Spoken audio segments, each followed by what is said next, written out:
Welcome back to You Fishing. I'm Rodney, and today we're back out on the lake. We're going to give this white bass thing a try again with these A-rigs. Now, with this A-rig fishing for these white bass, here's something I've kind of found out about it, that if you guys want to go out there and try this out, catch a few, you either need to have a really overcast day, or you need to have a partly cloudy day and a little bit of wind blowing. Even more wind would be a little better. I think it keeps them up. And the thing about them is these white bass and hybrids are mixed in there with them. Sometimes you'll find them and you'll catch 2 or 3 real quick and they'll quit. Well, they haven't quit eating. They've just moved somewhere. They're always on the move. So let's see what's going on here. There we go. So on this fish, I threw up on this little secondary point. It's not really visible from just by looking at it, but if you look at your contour map on your graph, you can see there's a little point that sticks out here, and there's some wind blowing up on it, and there's a few white bass holding on this point here. And what I'm doing is I'm throwing it up there pretty shallow, probably in a foot or 2 of water, and I'm giving it 5 or 6 cranks, and then I'm stopping. How about that, folks? And then doing 5 or 6 more cranks and stopping it. And the key is they're not hitting it while it's being cranked in. They're hitting it on the drop. So keep that in mind. Just don't wind that A-rig in all the time.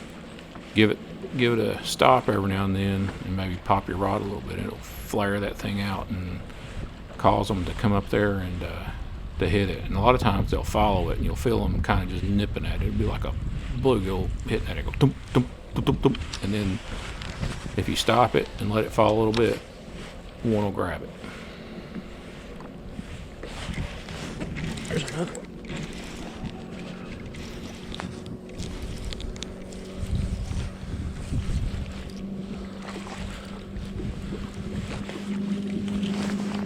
Hybrids.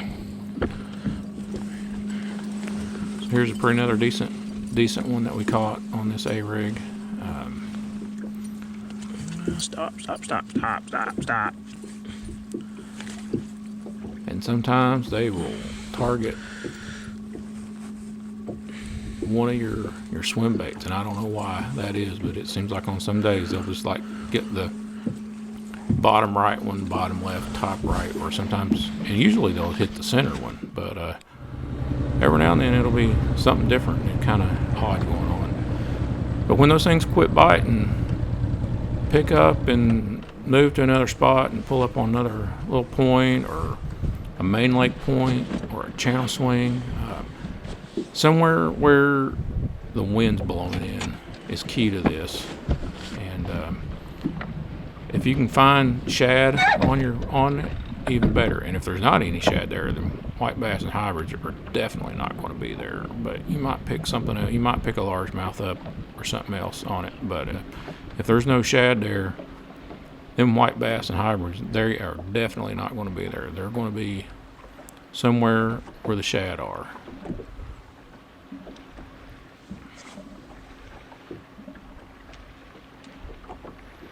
So remember, look for those little secondary points on flats, especially. Those can be really good areas. And another key to this is there has to be some deep water. Those white bass and hybrids, they don't like to step in that shallow water unless they're feeding. So keep an eye out. Try to keep your boat back out off of the point. And sometimes they'll hit it right on the bank. Other times they'll be hitting it halfway back to the boat, and other times they'll be hitting it right at the boat. So just pay attention on where you're getting your bait bit at, and just repeat it.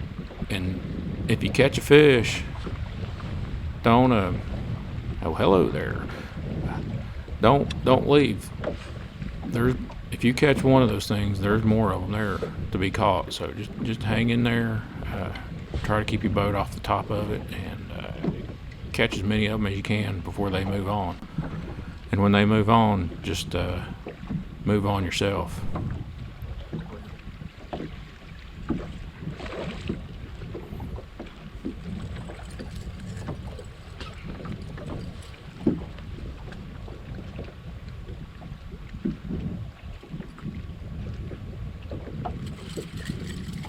And watch out for those hooks on those A-rigs. Once flopping around like that, they will stick you. And then you might be going to the emergency room.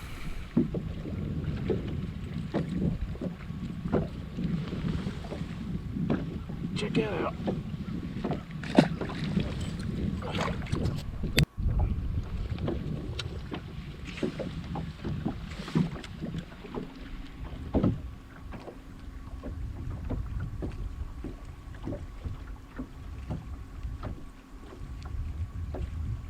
If you notice here, I'm giving it a couple cranks, 4 or 5 cranks, and then stopping it some. That's the way you want to work that thing. So there we go, 4 or 5 cranks, stop it, paused it, and one hit it right there on the pause. That's the key, is getting that pause in there and letting that thing fall a little bit, and they'll eat it.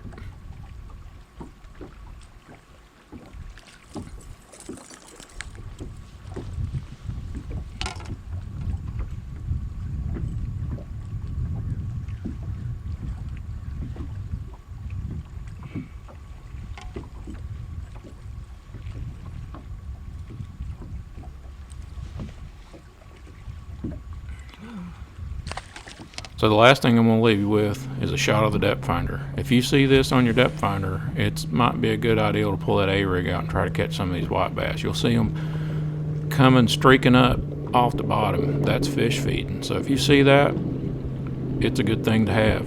Pay attention to your depth finder. We're out.